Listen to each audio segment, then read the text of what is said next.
We have we have a lot to talk about with fandom stuff because it's still going.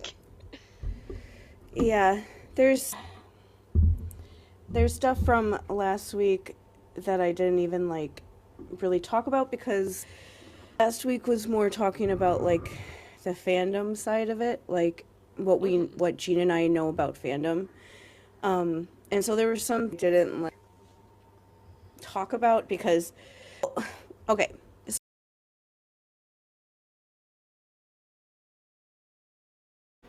Hi. So my microphone during the recording of this part of the podcast last night kept not working. Like, it was hard to hear me. It was pissing me off listening to myself talk.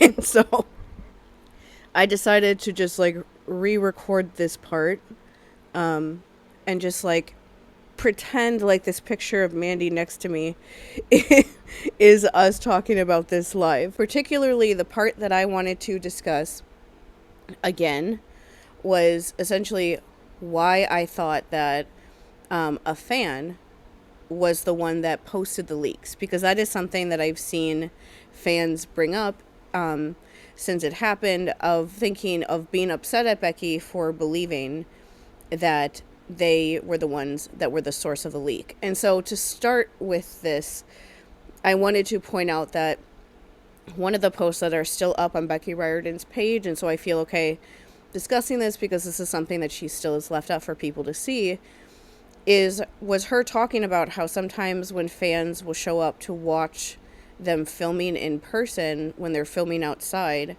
that they will get really as close as they possibly can to the camera and be filming the scene from the camera on their phones, because the cameras that they use on set, there's usually a bigger screen that's showing what they're filming on screen. And so she says she talks about how it's uncomfortable when they do that, and when the security guards try to ask them about it, they usually get more aggressive, combatant. And because they know that if a video comes out of them kicking a fan off of set or being aggressive with them, that it would make the production look bad, and so the fan can kind of yell and get upset to push people away from them before, without actually getting in trouble. And so she also talked about how when The Last Olympian came out back in 2009, that a fan leaked the manuscript for that book. That actually is a somewhat common thing that happens. Like every Harry Potter book, the book would be leaked somehow online back in the more archaic days of the internet, when posting something like that would take a lot more effort because our phones couldn't take pictures, or you couldn't even get on the internet the way that you do now, but people would still somehow do that then. And so that is a more common thing. But she was essentially trying to say this is why I think that it is possible that it could have come from a fan, or it could even have come from a child of somebody that is working on set, like their mom or their dad works on set, and so they want to see the scenes that they're working on or find access to this stuff, and then wanted to share it because I don't know, they just, because they wanted to. Sometimes people do that. And so just to start off, that's always one thing that can happen. But I did want to go back because during the episode last week when we had our friend Jean on, we were more discussing just fandoms in general, and how a fandom has a hierarchy, and how these sort of situations where people leak things that they know that they shouldn't, why these things happen. But I didn't really go into in that episode why I thought that this person was a fan. And mainly because the post, there was somebody in there that was posting to her, saying her profile was taken down on TikTok, the person that was posting the scenes, and she was saying, but it would be good for your internal team to be aware because she could come back. And Becky replied to them basically saying yeah, I'm sure that they're already aware of what's going on. And then she, a little bit later, comes back and says that she did officially talk to Disney and get the official thing that they are dealing with it. They are talking about, they are looking into it and everything. But the person posts basically somebody's story on TikTok, the account that was leaking these scenes. And the person says, the person that was leaking this stuff says, I do have the siren scene. Now it looks kind of cheesy. You can tell they're not really swimming in water.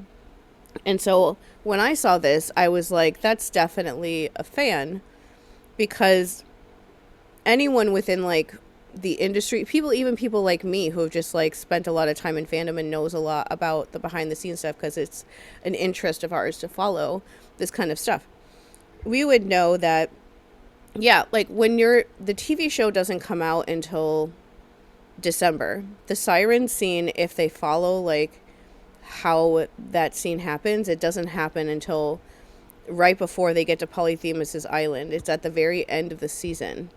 And so this episode, if they go with that timeline and they don't have it happen sooner, it would not happen until like the 7th episode, probably, out of 8. And so they likely wouldn't be on air until like the end of January or something around that time, depending on when the season starts in December. It wouldn't be on air sometime until January, which is 8 months from now. And so no, like, the scene isn't going to be worked on at all, because they have a bunch of other episodes that they need to work on that are going to come out first before they can ever get to that like episode. Like, people are working on the behind the scenes stuff the entire time before it airs, pretty much, because like they're not going to, why make themselves rush and get everything done 7 months ahead of time? If they were going to have things done this early, they would have had it come out this summer instead of in December. They're having it come out in December so that the people behind the scenes can spend that time working on it and make it look good, and which is the way that we are supposed to see these things. And also I wanted to talk about how they say, like, you can tell it looks kind of cheesy. You can tell they're not really swimming underwater. People who are in the industry wouldn't talk about the way that they film like that, because they understand the fact that how it looks when you're first on screen is much different after the editors and things like that work on it to make it look a lot nicer, which is how people usually see those scenes.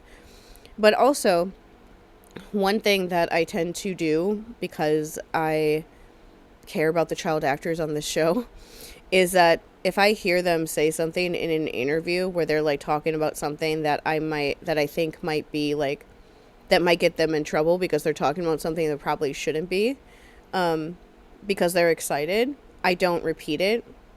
And so, but one of those things that I will bring up now, since it's applicable to this situation, is that in an interview a couple months ago, I think, Walker mentioned that he filmed a scene using a jet stream. And like, Walker is a huge fan of this book series. He still engages with it as like a fan first, really, even though he's playing Percy. He's a fan that will never change. He likes to learn about this stuff because he likes the series and the characters in it. And so he loves talking about the big scenes like this that everyone's excited to see, that he knows everyone is excited to see. And so there is no other scene in season 2 that they would film with a jet stream that he would mention in an interview like that. It's the siren scene. And so they were filming in water. The person who posted that likely thought that they weren't, because it doesn't look like it usually does when you see a TV show or a movie, because it's not done yet.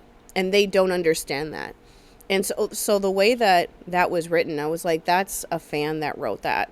The other thing about that, too, that I had to mention is I've seen a bunch of posts of people being like, oh, most of the Percy Jackson fandom are, like, teenagers and things like that. So how could we possibly have, like, gotten the password to get access to these scenes? How could we possibly have done this? And I find that way of thinking, like, kind of wild, considering the way that this fandom does not respect anybody's privacy at all, and that it is exactly like how this situation could have happened. Because the options I mentioned last week, which are the ones that basically exist, for how these dailies could have ended up being posted on Twitter and TikTok the way that they were is you could have either somebody within the production could have approached that person to try to get access to the scenes that they want to get, maybe offered them like money or just like tried to befriend them to see if they would give them things in that sort of a way. Okay. You also could have had a fan send a phishing email, which is when you send a link to somebody's email to try to get them to click on it so that it gives you their like account information basically. And that sort of thing has happened in the past. Owl House is another Disney production. It is an animated Disney production. A fan used a phishing email and sent it to somebody involved in the production, stole their login information, and then logged in and got access to one of their episodes and posted it, the whole entire episode, early before it was ever supposed to be posted. And so that's not something that is impossible to do against the Disney Corporation because it was literally done before.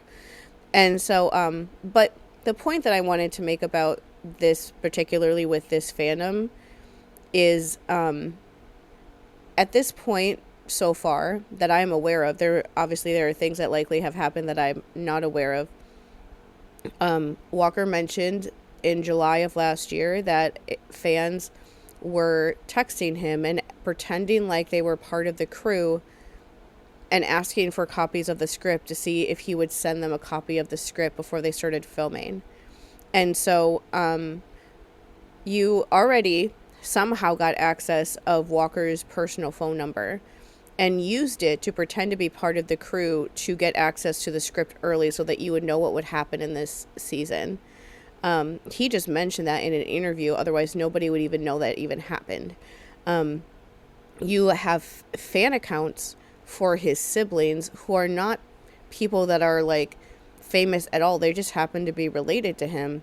There's fan accounts for all of the actors in a way that is just like some of these update accounts on Instagram have recently been taken down because of how invasive they are. Like, why do you think some of these accounts have been taken down? Because you guys are invading these kids' privacy and you don't care. Like, I saw a Percy Jackson account make a post calling out the fandom saying, I know that you guys are following these actors' siblings, friends, people at their school, extended family members, and approaching them and asking them for pictures of them that nobody has like seen before.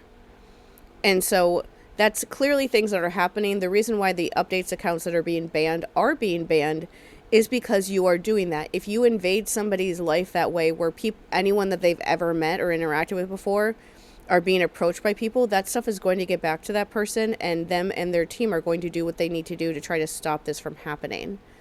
And so it feels like a wild thing to see fans be like, we're teenagers, we could never possibly like get this login information from anyone at Disney, when the process that you would use to get it is the exact same way that you've already been harassing these actors, like friends and family members and anyone who's ever met them before.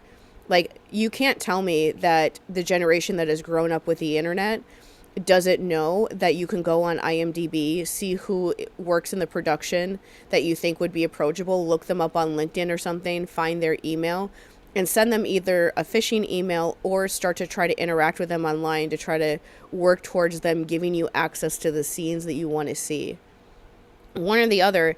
It's the exact same way that you approach their family members and their friends and their teachers and stuff for pictures of them that no one else has seen before. It's the exact same process. Instead of you going to old friends of theirs and asking them for pictures of them or asking them to post pictures of them that they have, you are instead going to somebody in their production and asking for access to the scenes that you want to see.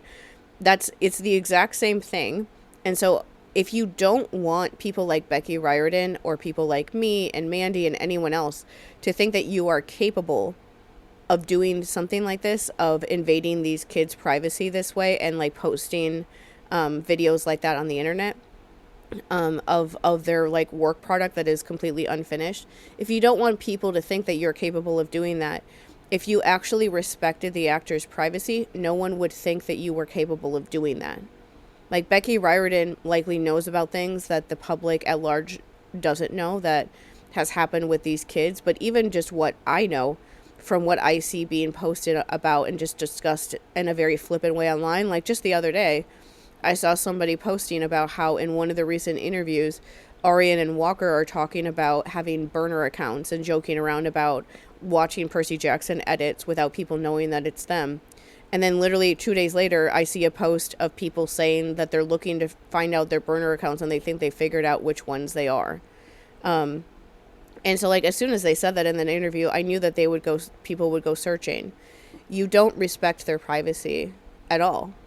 And so, like, I don't know why you would think that people would suddenly think that you wouldn't do something like that if you possibly could, to get access to things that you want. Like, what's stopping you? If you're going to, like, text message Walker and pretend to be part of the cast to ask for copies of the script, you obviously have no shame and don't care about what you're doing is wrong. If you're messaging like his friends and old people that used to be friends with him, his family members, like Leah and her school and her friends and her family members, if you're posting pictures of Charlie with his girlfriend that he had when he was in high school before he was ever cast on Percy Jackson, and discussing what you think a boyfriend he was like at the time, if you're doing that kind of stuff, you obviously don't have any problems completely invading people's privacy. So, like, this is why people think that you're capable of doing this, because you are. And instead of, like, acting like you're a big victim by being like, oh, Becky Riordan is big and bad and mean to me, that's why she said this stuff, maybe acknowledge the fact that the way that you treat people on this show is the reason why she thought that you were capable of doing this, because you are. You've done it already. You just never posted something that blatant, that publicly, but you're very capable of doing this. So I would like people to stop pretending like you're not, because you very much are. I thought that the Percy Jackson fandom was a safe place for me and other people like me to be in. And by that I mean like abuse victims. I've had interactions with fandoms, like I've said, for almost 30 years now. And I've had interactions with this fandom, but it's never gone as far as like the Epic Musical fandom and other fandoms like this. And so I thought that this fandom was a safer place for abuse victims to be. And the last week I've been like really sad because I realized I'm not safe in this fandom. And it's a really weird feeling to realize that, like, over a year after you've been making content about this thing, to realize, like, oh, I've talked about certain things in my own life and talked about things in a certain way because I thought that this place was a place that I was safe to talk about this stuff. But now, because you've attacked Becky Riordan the way that you have, I realize that I'm not that safe, that it's not a safe place for me, and I almost, like, wish that I could go back and take out some of the things that I've said about my own personal life stuff and some of the videos that we've made in the past, because I've realized, like, this isn't a place that's actually that safe for me.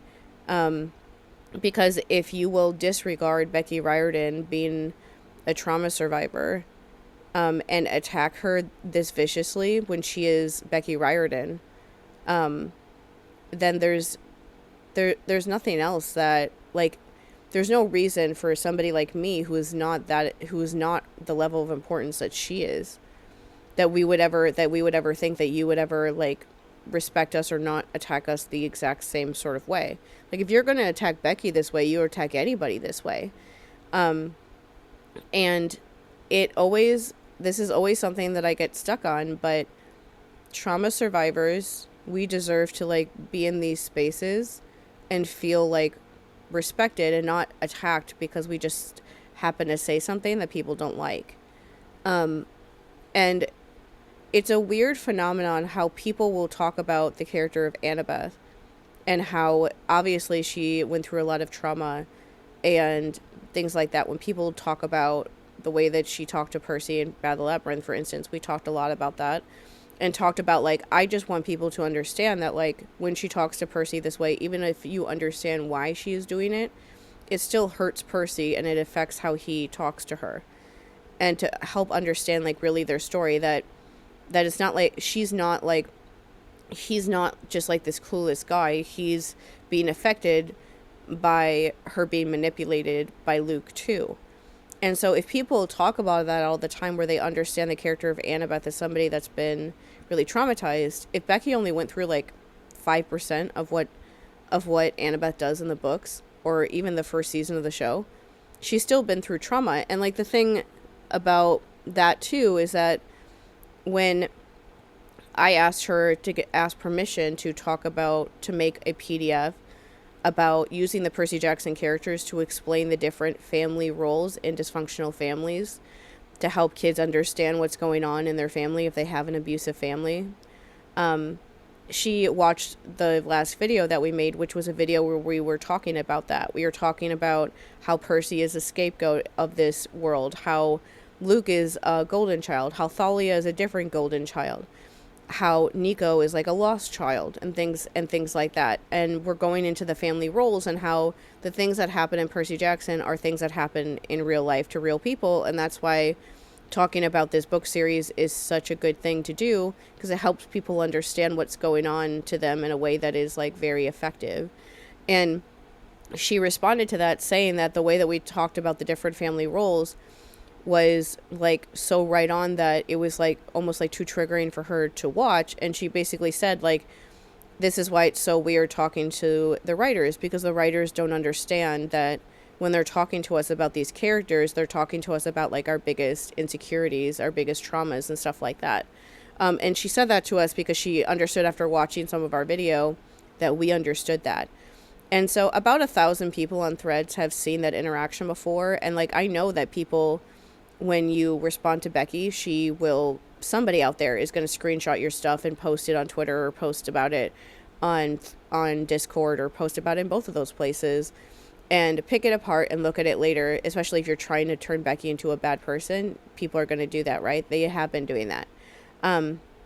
And so I know that at least 1,000 people have seen that interaction. And so some of them likely are some of the people from Twitter. And so you saw her say that she's been through traumatic things, and that the characters on this show or in the books are a reflection of the trauma that she's been through. And so you can't tell me that you don't know that she hasn't been through trauma and is a victim herself, because you do know.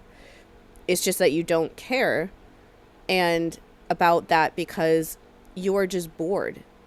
That is literally the thing about this whole situation that I think is the most hurtful to me, is that none of this happened for an actual reason.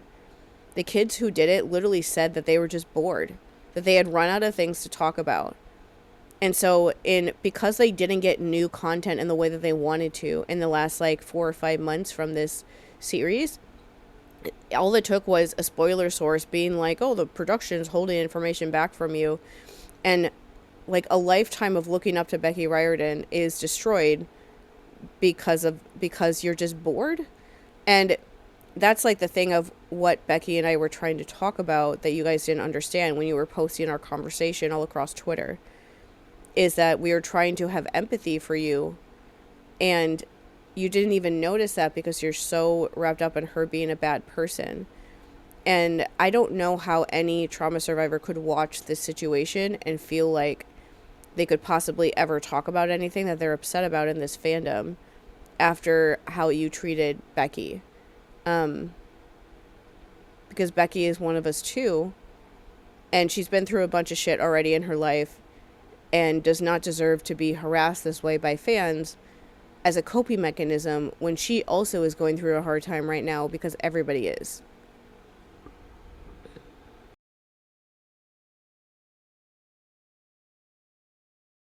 She said, like, I just need to remind them that side characters that have a more important role later on, or are always side characters, you will not see in season 3. Not saying which ones, though. I always hold out hope, but casting conventions are what they are, and I can't change the industry. Mm-hmm. And so she's not saying, like, I'm cutting all of your favorite characters because I hate you. or Yeah. anything even close to that. She's just saying this is how TV works, and I can't get them to change how the entire industry works, even if I would like to, because she would like those characters to be in whatever seasons they want. Of course they do. They like her and her husband help make them up. Of course they would like them to be in those things, but um I guess the only thing I could think to say about that whole situation with Selena and Charlie and how people are talking about it is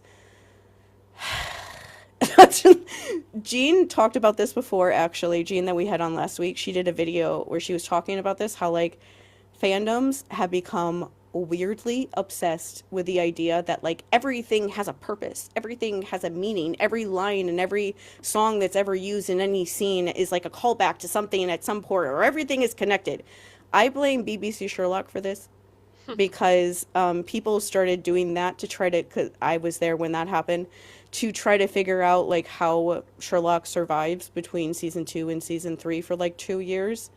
And the showrunners like definitely into that craziness by liking seeing what people came up with, and nobody's theories were right because Stephen Moffat is not that good of a writer, and so, but that's like kind of where that kind of thing started.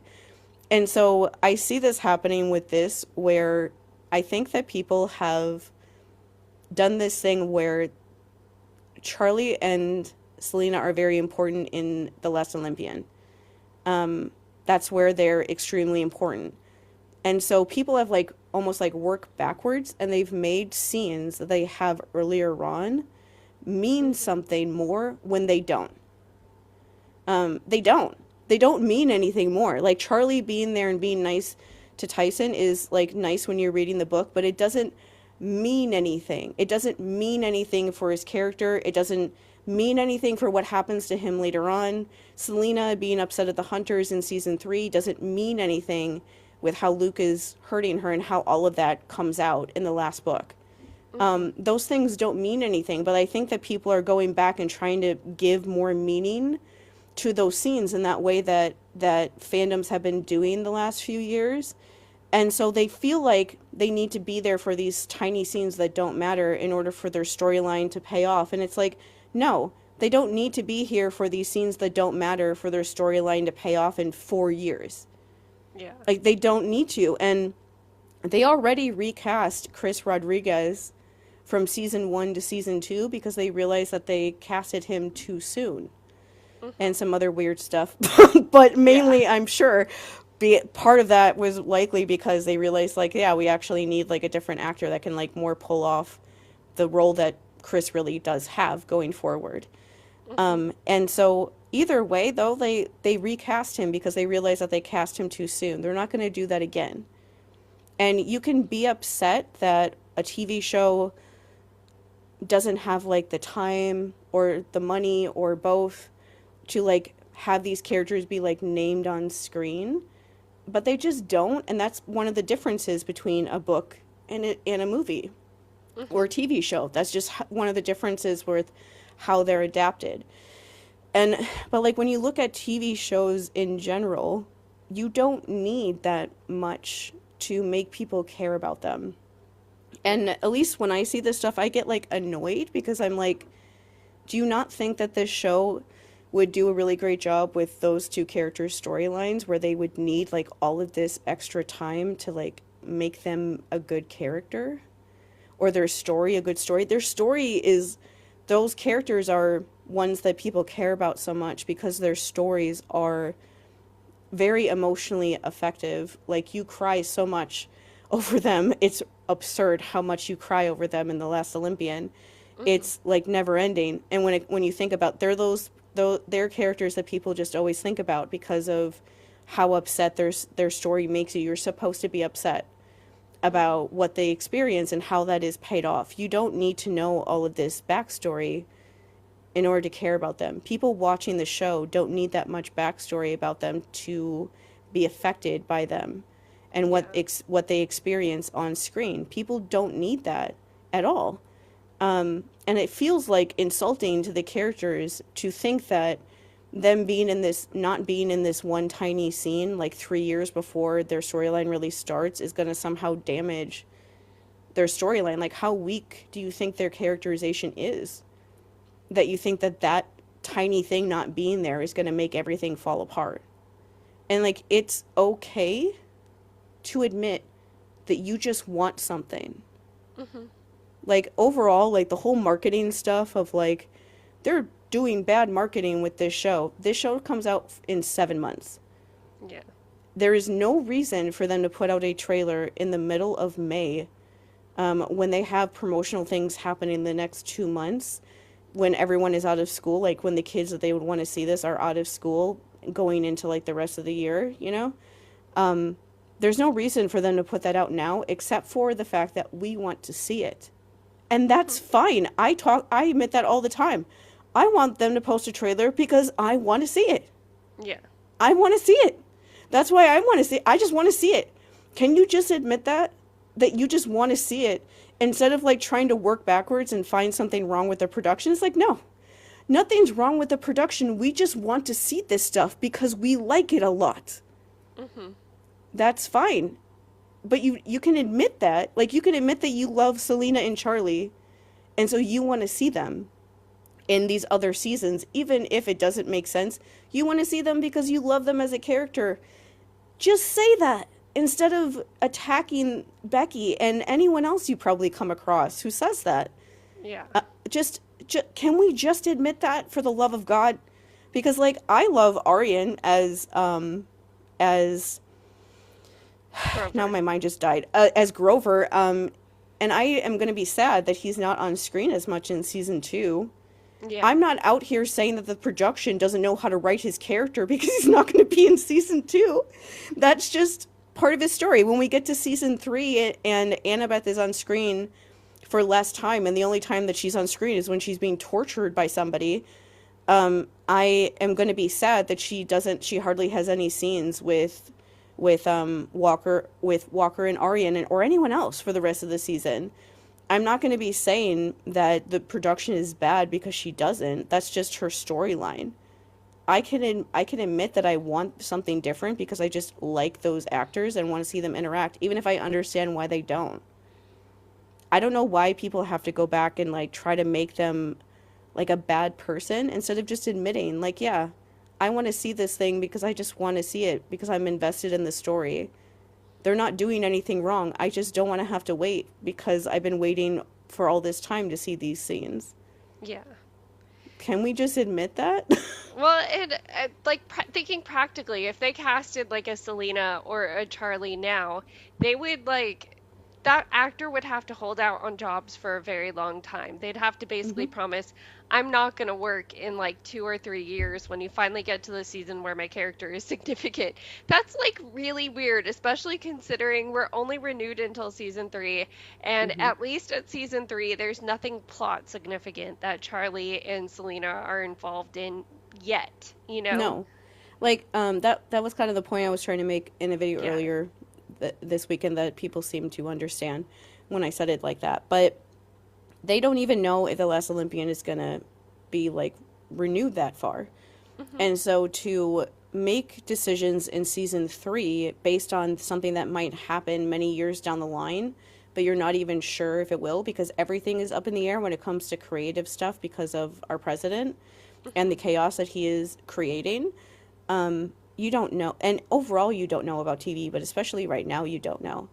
And Yeah. so um, it would be, they would be doing a bad job if they made decisions like that affected the season that they are making right now, that they know will air, based on something that might never even happen.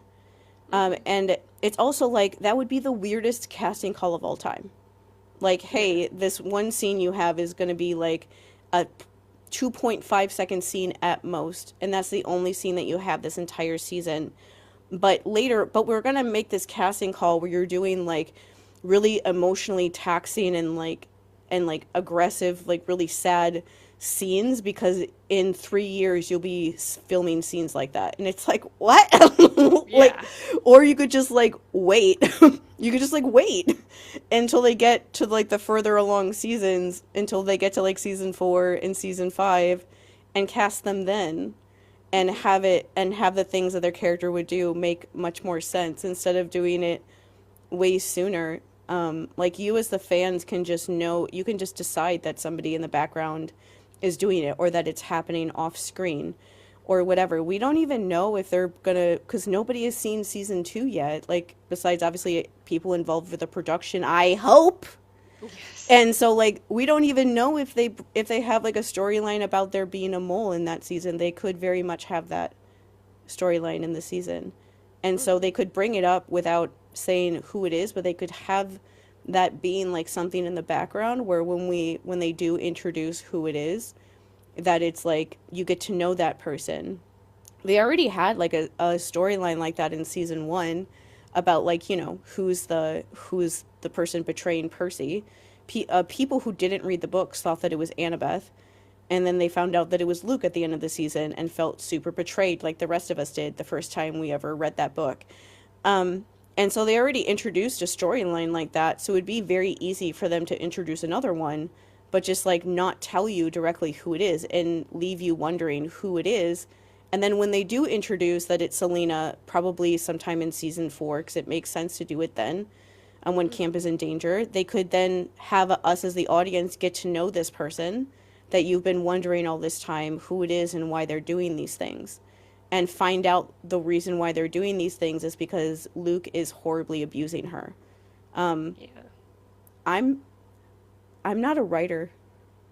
I've never finished like a fan fiction since 2009. And I came up with that without even thinking about it. Like imagine what people who do this as a job would come up with. Yes. Something just as good if not better. I didn't even try to think about that. That just like popped in my head. And like even if I am good at this like reading comprehension stuff, still the people who do this as a job are very good at this. That's why they have these jobs.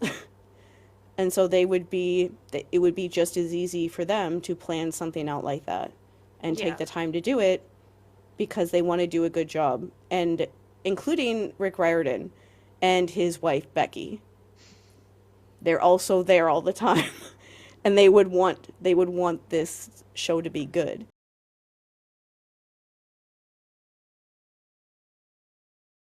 I made a video the other day talking about like how I said right after the election happened that things would from like political things would start affecting how people talk about our show because of what the show is like and like what it Hmm. stands for and what it represents. And so I could like do a bunch of research about the signs of the rise of fascism, but I feel at this point like nobody would listen to me even if I did. And so I don't want to do that. And so the basic thing though that I can like sum all this stuff up with really is that overall when people talk about fascism and what the president is doing right now, they use a lot of things that already exist to make people get mad at each other Hmm. instead of like the systems in charge that are actually responsible for the things they're upset at. And the video that I posted the week after the election, I was talking about how when he was president the first time, a lot of people use Star Wars for that. Like a lot of people who knew literally nothing about Star Wars, like the basic things that you would know, even if all you've seen of Star Wars are like memes about it, you would know this stuff. They didn't know this stuff, and it was the weirdest things interacting with them because it would be like, you care so much about this stuff, but you don't seem to know anything about it. I'm not even sure you even watched one of these movies. And it was because people who just believed about those things were using people's anger at feeling like something they have feel a lot of ownership over because of like nostalgia and what these things meant to them when they were growing up. They're weaponizing that anger to attack other fans who don't agree, the production, people in the production, J.J. Abrams, the actors, John Boyega, like Daisy Ridley, Kelly Marie Tran, particularly, like she was attacked so badly by them that she just stopped making anything in Hollywood until like this year is the first time I've seen her come back and like want to even make anything anymore after that experience. And so that's what happened back then. And I'm like, they could do the same thing with this show now. And one thing I think happens a lot of times when things like this start to happen, is that people want to believe that if they were being manipulated by somebody wanting, like, sending them down that pipeline, that they would somehow know, that they would, like, realize what was happening to them, and they would, like, stop themselves, like, oh, that's those other crazy people. I would never fall for something like that. But that's not true. If it was that easy to, like, stop yourself when you're going down that pipeline, nobody would ever go down that pipeline, because nobody actually wants to think that they're the villain.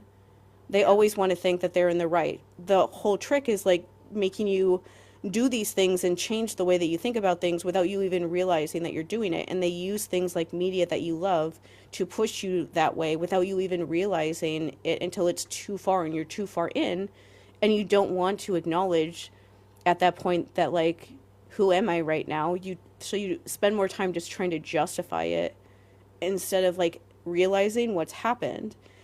And so watching these fans attack Becky, like a woman, and decide that she alone is in charge of everything, that nobody else is. There are 3 men who are showrunners of this show. Her husband, not including also her husband. None of them are getting any smoke. There are people that are giving her everything that are like, oh, I hope the show, they're saying the showrunners, I can never remember their names, but they say, like, I hope blank and blank have a really nice day today. And then they'll post something calling her a crack addict. And in the same, like, back to back on Twitter, I've seen it. And so it's like they don't even see what they're doing. And like, the whole situation with that thing that she said about Charlie and Selena, Mm-hmm. you know who you should be mad at? Disney. Disney. Disney. The Disney Corporation. You know, that giant conglomerate that made that gigantic theme park in Florida? They are the ones that are in charge of their budget. They are the ones that are telling Becky and Rick that they don't have the money to add these other characters in. They are the ones in charge of this. Them. They are the ones that aren't posting the trailer that you want. Disney marketing is in charge of that. But instead of going after Disney, the corporation, the people behind the corporation, you are blaming Becky, who is somebody like you. Like, she may have more money than you right now, perhaps, but other than that, she's not that different from you. She's just a normal person who's been through some shit and is now getting, like, attacked by people that she's been trying to help all this time on the internet. Mm-hmm. And just being told the most hurtful stuff, to the point that she said, like, I'm not going to interact with fans for a while, and hasn't for the last week. And I, like, cannot blame her for that. When the whole Epic, the musical stuff happened with me, I went private for like a week and a half, and would have been private for longer if people weren't bothering Mandy the way that they were. That made me come back a little bit sooner. Like, yeah, you don't want to, after you get that, like, extremely negative feedback, especially when you're not expecting it, and there's no way that she could have expected that, you don't want to talk to those people. On top of the fact that there's legal things likely happening with the information that somebody stole that is still all over the internet that she cannot talk about. But even beyond that, like, of course she's not going to want to talk that much after something like this happens. It's not a good idea. That's not something good. Like, the world right now is really hard, especially if you've been through any sort of, like, trauma or anything. It's very hard just, like, existing right now, watching all this stuff happen, watching everyone get traumatized by it, knowing that it's going to take the rest of your life to fix everything that this person is breaking in part of our society, and it probably will last even longer than that. It is the most helpless feeling in the world, watching this happen every single day, and literally knowing how these people are going to be hurt, and knowing that there's nothing that you can do to fix it or stop it or anything. You just have to sit there and watch it for the next, and we're only 4 months in, really, to Yeah. everything. This is the beginning still, but it's still, like, overwhelming. And so that kind of stuff is already really overwhelming. And so to be online and trying to do something good and then getting this sort of feedback, obviously nobody would want to deal with that. But it's also a thing of like you feeling like this ownership over something that you feel nostalgia for, that you feel ownership of because it was something that was important to you for any reason whatsoever, whether it's because you grew up with it, because even if you just like when you saw the first season and you really liked it, even if you just watched this first season of the show and you've never read any of the books before, you feel the connection to this media, you feel like you need to protect it, and you feel like that so much that you're not actually attacking the person that is actually, or people, since Disney has many people making these decisions, you're not actually mad at the people that are actually responsible for them. You're mad at the person that is just telling you about it.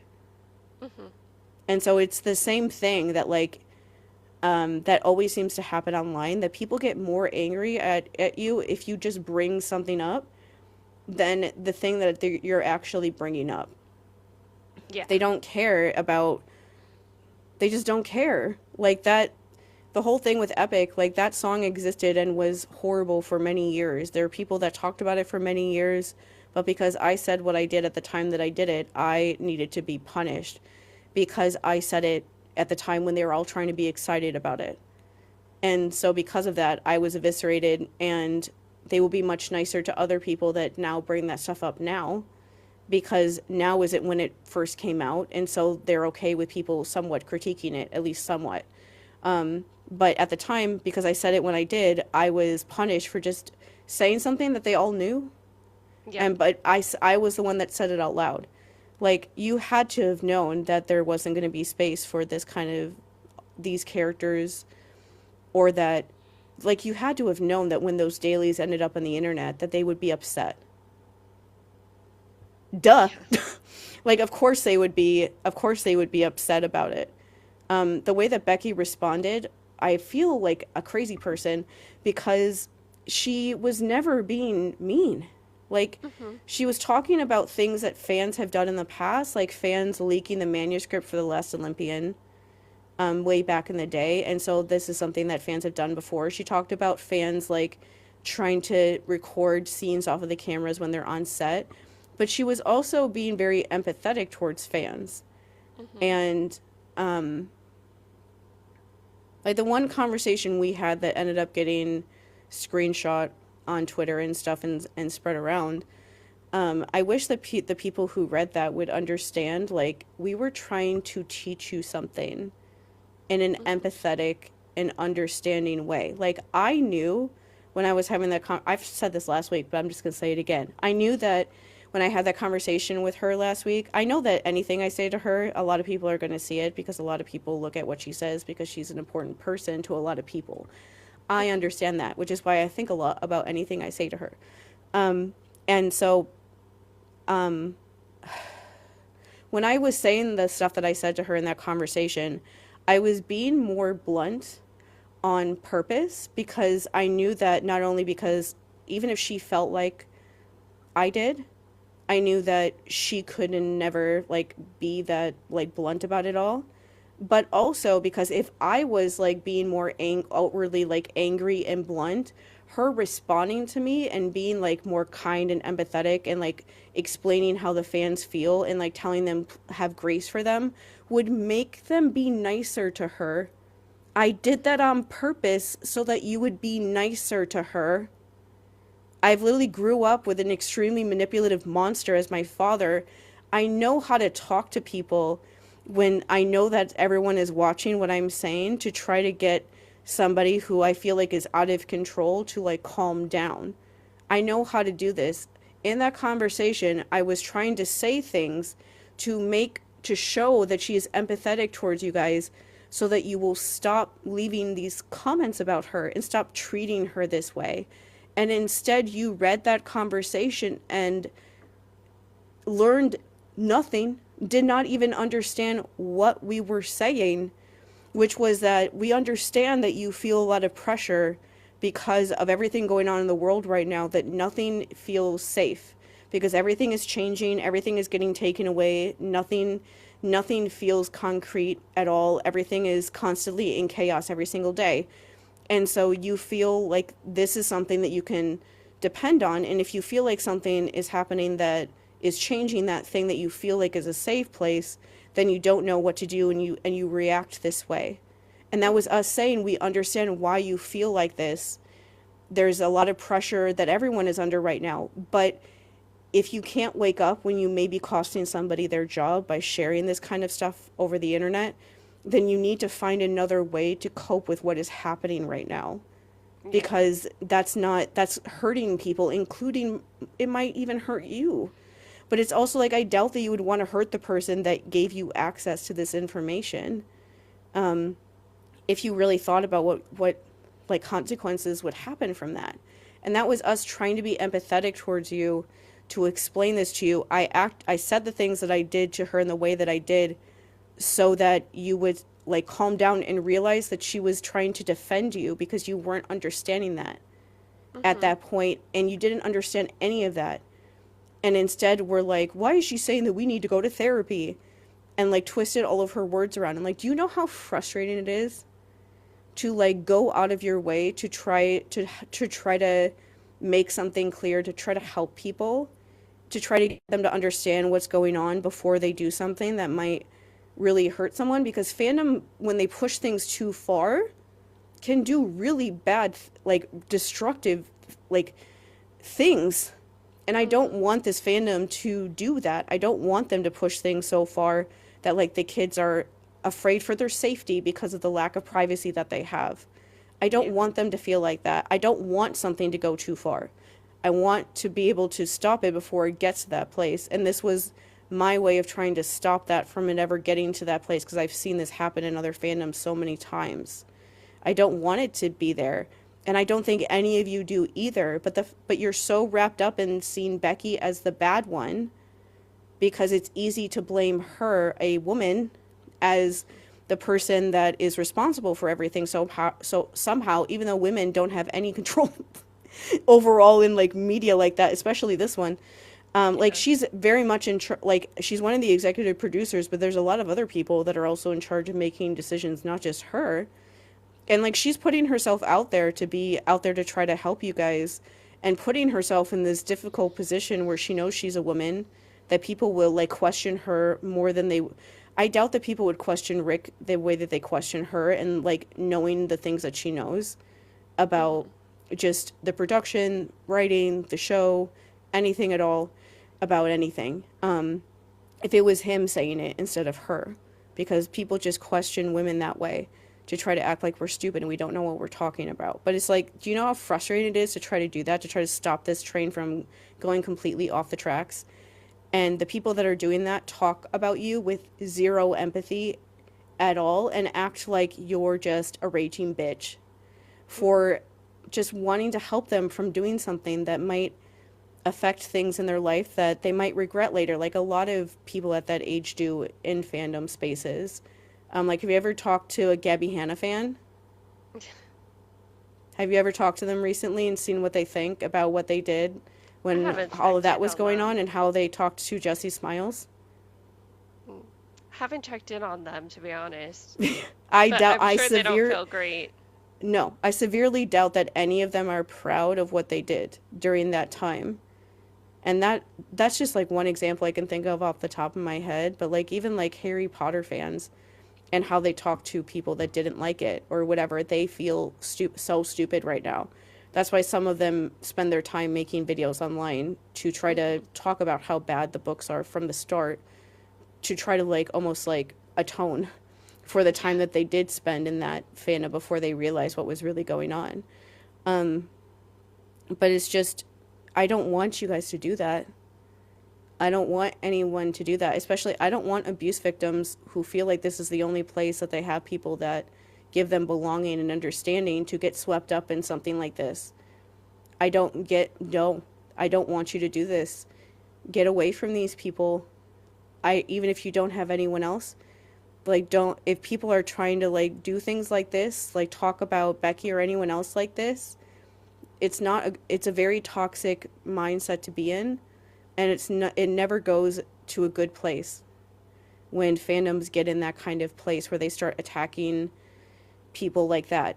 Because it's like if they could attack her, then they can attack anybody. Hmm. And it just becomes an extremely negative situation to be in. And I don't want you guys to do that. You already are going through a lot of negative stuff if you're an Yeah. abuse victim. And you're, especially if you're a teenager that's still stuck at home. Things are already bad. You don't need more negativity in your life. I'm begging you to find anyone else that doesn't make you feel like that instead of going wherever these kids are going. And that might sound like over dramatic, but it's just that's something that's happened in fandom for so long, of eventually it getting to a place where they start doing things that are like questionable, like crime wise, Hmm. like Gabby Hanna's fans accusing somebody of raping a child, Yeah. like literally using the words "she raped a child" off of nothing. They just said it because it made them happy to make that person upset. Yeah. There's other situations like that have happened, especially in like fandoms for media and stuff. But that's just the best example I can think of right now. But like, I don't want any of you to do that. And I know that I don't know that if anyone cares about what I think, but I just have to like try to say that because I don't want any of you to go through that. I want this fandom to not be like every other one out there, that gets out of control, especially because the people that would be affected the most are still children. Yeah. I really don't want them like I, I don't know how to make it like clear when me and Mandy talk about anything, but if we're ever upset about the way that people are talking about like the production or Becky or anyone, it's because we're upset or thinking about what will happen to the kids. Yeah. That's always the reason. They're all over everything just like all the other fans. So Yeah. the chances that they've seen this, the chances that they've seen the stuff that people have said about Becky are very, very high. And Yeah. Becky's someone who they've probably had on set with them some days. This is Yeah, she somebody that they knows probably care she about. knows Like, them. Like yeah. she calls them, like she says, like I feel like a proud aunt when she saw them at like the Disney upfronts. She's talked Hmm. about she's talked about how she's talked to their parents and tried to help them balance like one of their kids being a very famous person with their other kids and trying to balance like having some sort of normalcy in their lives when this is a very abnormal thing for a family to go through. Hmm. Like if you Rick and Becky are not people that would just be like hands off and not care about what their actors are going through or what their families are experiencing. They want them to have a good time doing this production that they're doing. Yeah. And so they know about this stuff and are affected by it because they actually somewhat know these people. They're not just like people.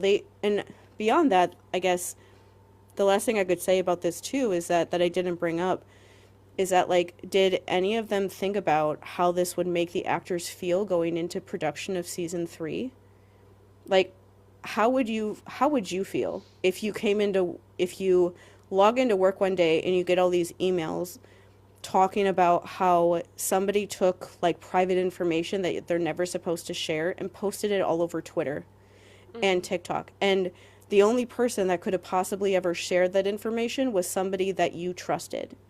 Like these kids talk about how much they love the crew and everyone on the crew. And like Walker during like the Emmys was talking about how like they can't change anybody on the crew because everything works so well together and we work so well together and I don't want any of them to leave. Like Hmm. the members of the crew are not just like nameless people. They are people that these children know. They're people that these children trust.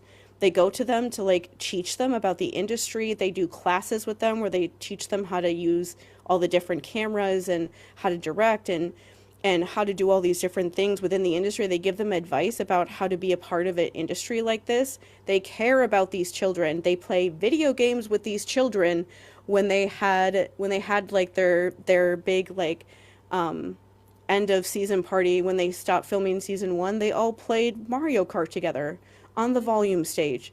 Like this is not that kind of a production where this is just a business and then they leave. These kids know this person. And whoever that it was that gave them that information, they know that person. And so because you shared that all over the internet, now they're going into this season having to wonder, like, if somebody it's somebody else going to do that, or like is somebody else also doing that but they only caught this person, or like I thought I could trust this person but then they didn't. Did they tell those fans anything about me that I wouldn't want them to know? Yeah. Like that's like their privacy, and like that's the obvious kind of questions that you would wonder about a situation like this. And then if they do have to like knock things down on set, like be more strict, where they are like aren't allowed to have phones on set during certain times and things like that in the way that they haven't had to do yet, that's also just a reminder of what happened, and it just makes everybody feel more stressed out that they have to be like that because they're worried that people might leak things out. It just brings a lot of stress on set when they're already, filming emotionally stressful scenes to start with. Yeah. They I was don't gonna need say more stress. we don't want the stress of like there being a mole to be real for them. It shouldn't have No. to be.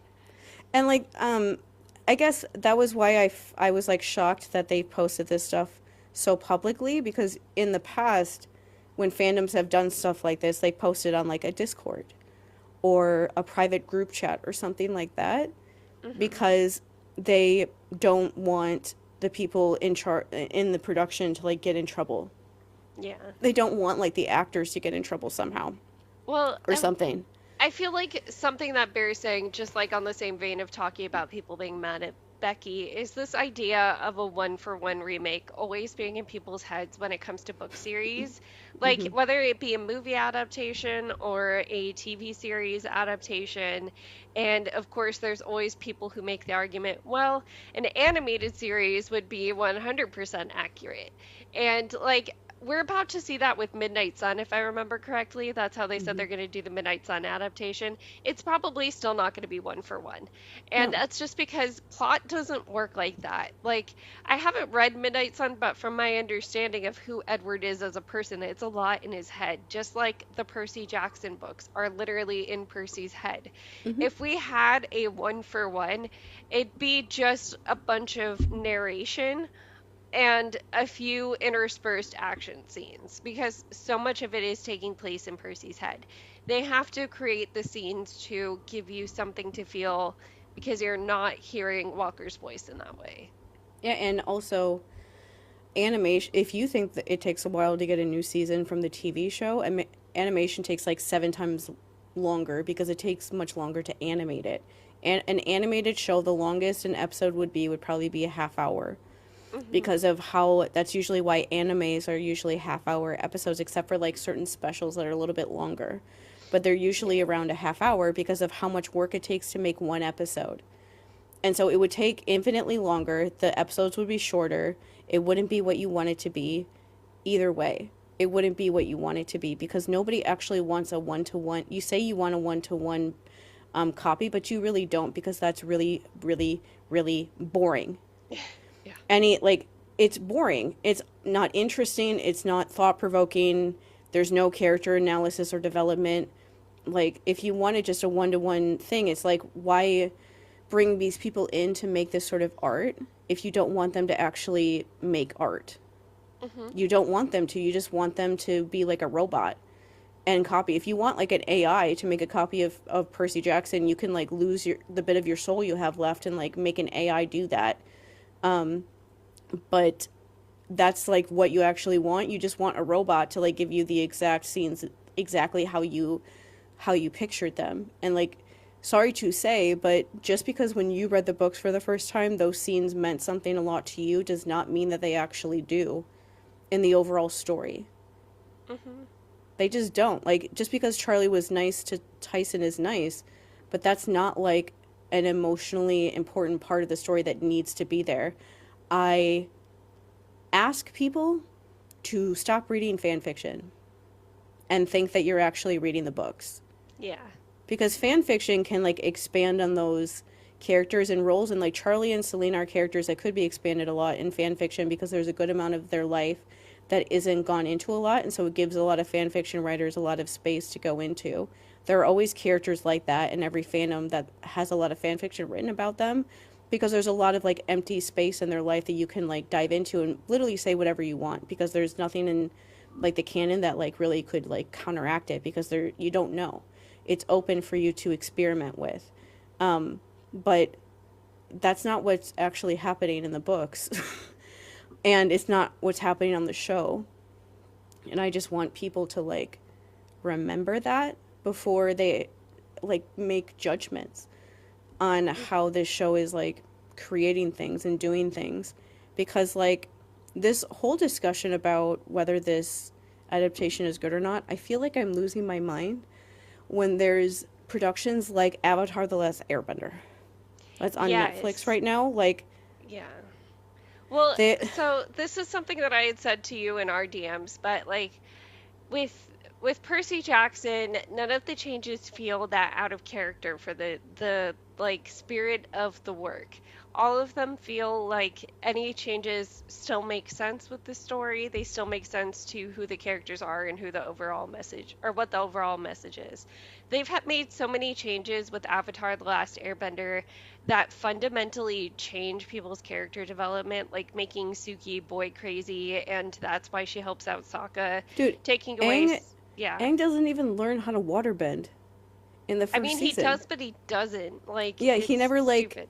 he never like really fully like finishes, and I'm like, that is bare minimum, like Yeah. bare minimum of anything else. That is the point of season 1, Yeah. is And for we him to just heard understand about, like, waterbending, and that we, alone doesn't happen. So it's like, what about ever? It doesn't even matter all the yeah. other things that don't happen. That one most important thing doesn't happen, and that changes the show going forward in a negative way.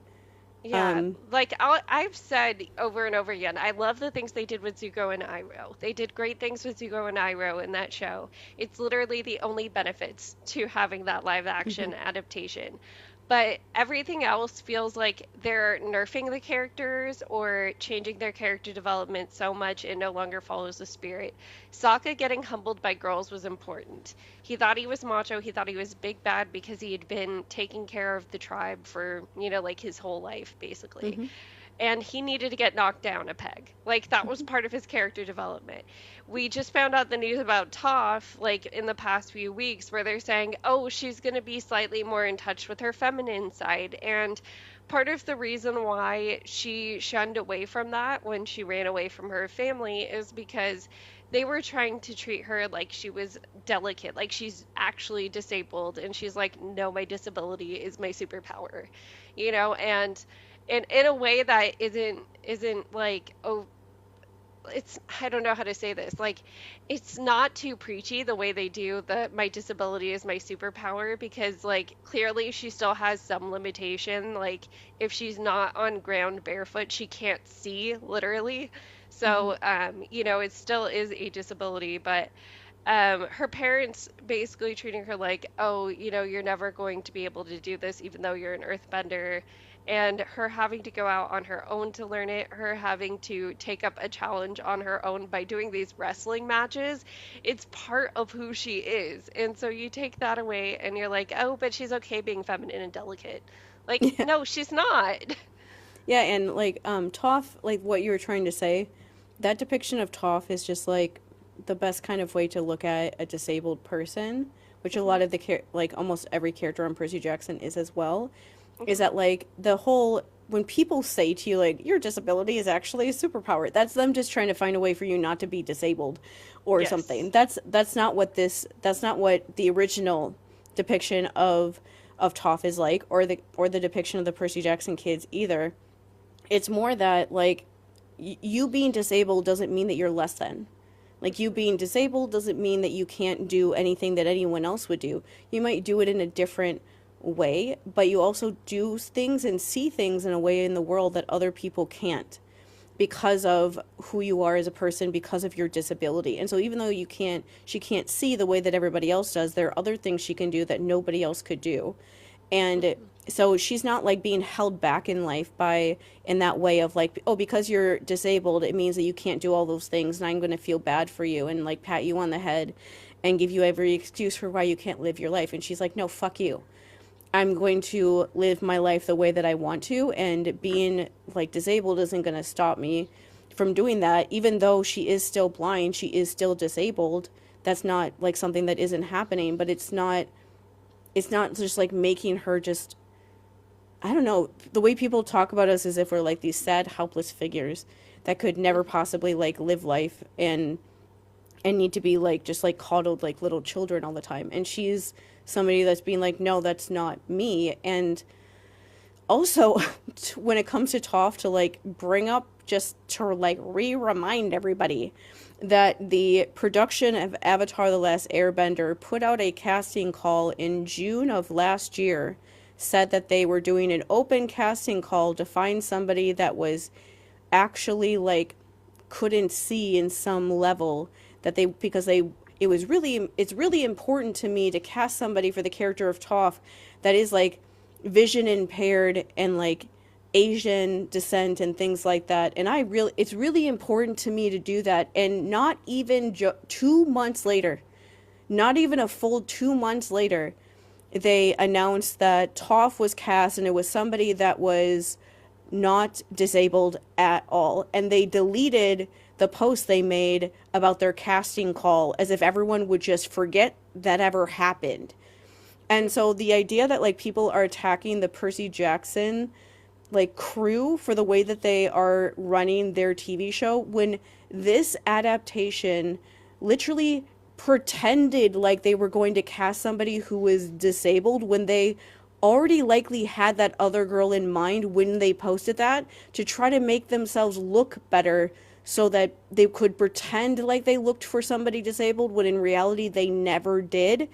And now when the season's going to start, they're saying that she's going to be more feminine and changing the fundamental idea of her character. But because that show is known as being a train wreck from season one, nobody cares about that. Nobody's talking about that. Nobody's ripping them apart for the way that they treated the disabled community for doing that. Like there are like vision impaired actors out there that could do the role of Toph so much better than whoever they got cast, because they actually are vision impaired and they actually know what they're doing.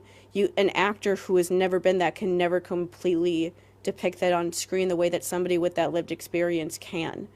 And those actors don't get that many roles, and this would be like a life-changing role for them to get a role like this in a huge show.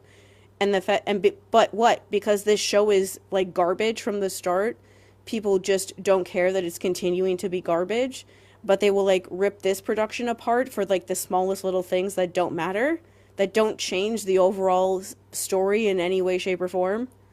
Yeah. Like, how does that make any sense? Yeah, and I also want to remind people that Rick has been continuing to develop these characters.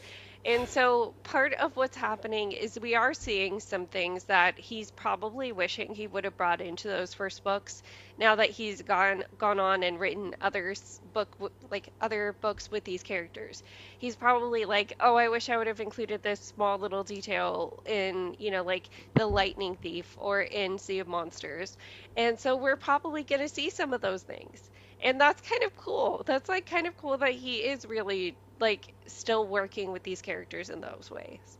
hmm Even just like Arian at the upfronts, he was talking about how like Grover grows up a lot in this season because he's in Polyphemus's cave alone for a lot of that time. And Mhm. Arian himself was also alone for a lot of the filming because he was filming at different times than everybody else. And Yeah. so he talks about how his character grows up a lot because he's in these situations where he has to handle it himself. And until like Clarice gets there. And the interactions between Grover and Clarice were never seen in the actual book because it was from Percy's perspective, but now we can see that. And that's Mhm. really fucking cool. Those Yeah. characters have never interacted really before in a real way. And now we're going to get probably a bunch of scenes with them interacting together before Percy and Annabeth get there. We're going to see like Grover wonder if Percy and Annabeth are alive because Clarice thinks that they're dead, Mhm. and things like that. That's really interesting. That's really like fun stuff. We're gonna see like the development between Percy and Clarice in this season in a way that will come across much better than in a book. Mhm. It's just there's so many things that we're going to see that are in the books but are being able to be expanded upon, that it's like when an adaptation is good, they make both better. Like watching the show makes you want to read the books and it makes you enjoy the books more, and it makes you want to watch the show because you enjoy the show more. And it just is a very like copacetic, balanced sort of thing. And that's what's happening with this show so far. Like, people have gone back to read the books again, like we did, because we enjoyed the show so much that we wanted to go back and read them again. And reading the books makes us want to watch the show again because of how much we enjoyed it. And it just, you go back and forth like that. Avatar: The Last Airbender on Netflix just makes you want to never watch it again and go back and watch the original and act like nothing else was ever made in this like genre ever, and just like delete all these things from your memory besides like the comics that has like also come out, and like whatever other future, and like Legend of Korra and other official things that the actual creators are involved in. It doesn't like give you it gives you appreciation for the original because it doesn't make you want to cry in like abject pain, but that's not really what they're going for here. But that's what this one does, and it's so, I don't know, it's always so weird to see the way that people respond to things that are actually like putting in the effort to try to do a good job. They're almost harder on them because they're good, Yeah. than if they were mediocre or bad. Then they wouldn't be as hard on them. Yeah, for I don't some know. reason. I don't know. Okay. The other thing before we start talking about our mythology subject is Zelda. Before we go into that, I have to.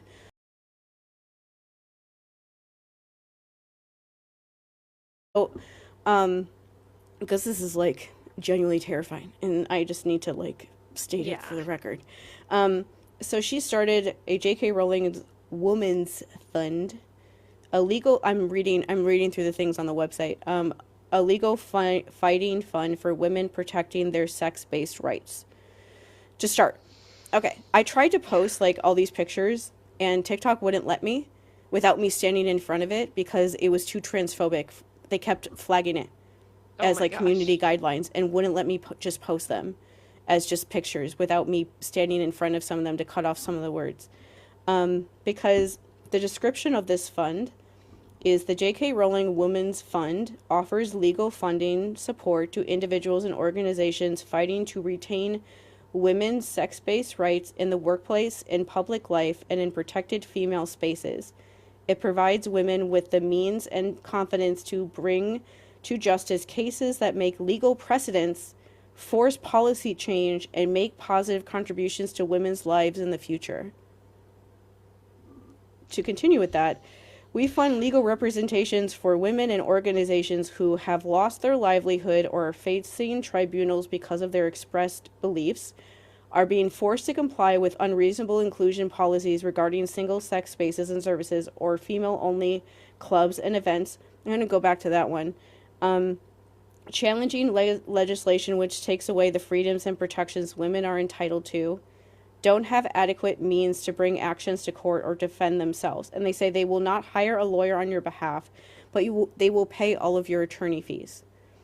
And so I'm going back to the one where they say that they will help when you've been forced to comply with single-sex spaces and services or female-only clubs and events. The main thing that J.K. Rowling goes on rants about on her Twitter are about rape crisis centers. Hmm. She does not like rape crisis centers that allow trans people to go to them. She has opened up a rape crisis center in Scotland, in Edinburgh. Sorry if I'm pronouncing that wrong if you're in the UK. That does not allow trans people to go to them. She has openly attacked rape crisis centers in the UK. She has had some of them have to shut down because of the harassment that they're getting, that people are afraid to go to their clinic because of how much she is harassing them with her millions of followers on Twitter. She is making a fund using the money she made from Harry Potter. This fund is why this show on Warner Brothers is happening. To be clear, this is why she's doing it. She is making this fund to pay people legal fees so that they will get domestic violence shelters and rape crisis centers and anywhere else shut down if they let trans people go to them. Yeah. Like, that's what J.K. Rowling is doing with the money that she makes from Harry Potter. I beg of you, stop going to her theme park. Stop even thinking about her books. Stop watching her movies. Stop even entertaining the idea of watching that new show that is going to give more money to that fund. Stop it. Stop acknowledging that she even exists if you have to. Act like you never even heard of Harry Potter before. Do anything you can to stop this, because this is going to harm so many people.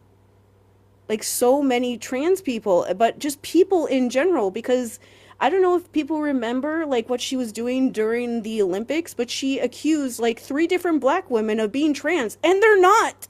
Yeah. They're just black. They're black. And but she accused them of being trans because she's a fucking racist. Mm-hmm. And so like she's going to use this fund to never endingly go after those people. Like before, if somebody was going after you for something like that, there would be a certain point where they would run out of money and they would stop. But now J.K. Rowling's just going to give them as much money as they want. Yeah. Like some of the questions on like the thing is like, has your capacity to earn a living been affected by your beliefs about biological sex being unchangeable? Which, by the way, is not what trans people are saying. But anyway, we're talking about gender, not sex. Those are 2 different things. She's never actually learned this, and she's trying to destroy people's lives and kill them over it. But she says that, like, have you been affected by your beliefs about biological sex being unchangeable, or have you been forced to adopt policies regarding female-only spaces, safeguarding personal welfare or employment that you fundamentally disagree with? That's on like the little like questionnaire they have on their website where they decide if they're going to give you money or not. They ask you if you have a lawyer already. Do you have a clear idea of what you want to achieve? Example, like get your job back, get compensation for loss of earnings, a change of policy at work, a change of policy within the organization, or authority you are challenging. Like she's literally like giving horrendous, like the worst people in the entire world endless money if they have somebody that they want to take down. Yeah. Like when I saw this, I was like, that is absolutely terrifying. Like of course that's where this stuff with her would end, like where she was going this entire time, but it's still scary to actually see it happening, especially after she got them to change the qualifications of what a woman legally is in the UK. And so if somebody got upset because, or tried to say that her attacking them this way wasn't right, they legally can't say that anymore because she got the law changed before she like started this whole process. And so she's like literally like she's literally a supervillain. Yeah. Like she worked to get the law changed, and now she's coming out with this fund. And because now the law has been changed, the way that people could use the legal system to stop her, they can't do it anymore. Yeah. I would just like, I think I said this in the last time we talked about J.K. Rowling, but that this means remind your boomer relatives, because we all know that they struggle with gift giving and are like, oh, you like this fandom, so here's fandom stuff. No more official Harry Potter merch. Like, that's one thing to remind people in your life of that wouldn't know this kind of stuff or wouldn't be thinking about this kind of stuff. Or, like, even if they're probably somebody who would agree with J.K. Rowling and you just want to tell them, like, oh, I no longer like Harry Potter. Do it. Do whatever you have to do because, like, yeah, it's that bad now where it's like we can't put any money or any stake into this at all. Mm-mm. It's actively like she's very dangerous. Yeah. She's been very dangerous for some time, but it's gotten to like the level where it's like she's not pretending like she's not pretending anymore, I guess, is what I'll say. Like there's little parts that she was trying to act like she wasn't that bad for a while, but now it's just like over. Like now that fund has started, she randomly attacked ace people. So she's not just attacking trans people, she's attacking anybody. Yeah. And so it's like she feels like she's untouchable enough right now. And she feels like because the political situation of the world since COVID and everybody getting scared makes everybody become more conservative, is like moving in her direction. She feels like she can say these things now and it will be more accepted than it would have been a couple of years ago. Like she didn't even fully come out necessarily as like a transphobic person until COVID was going on, pretty much. And that's because people started acting afraid. And started trying to blame somebody for their problems. Hmm. But yeah, that's, I don't even know what to say about that anymore. That's like actually terrifying. Yeah. It's scary to remember what she was like when I was like a teenager, and then to think about it being, I just never thought that it would get that bad.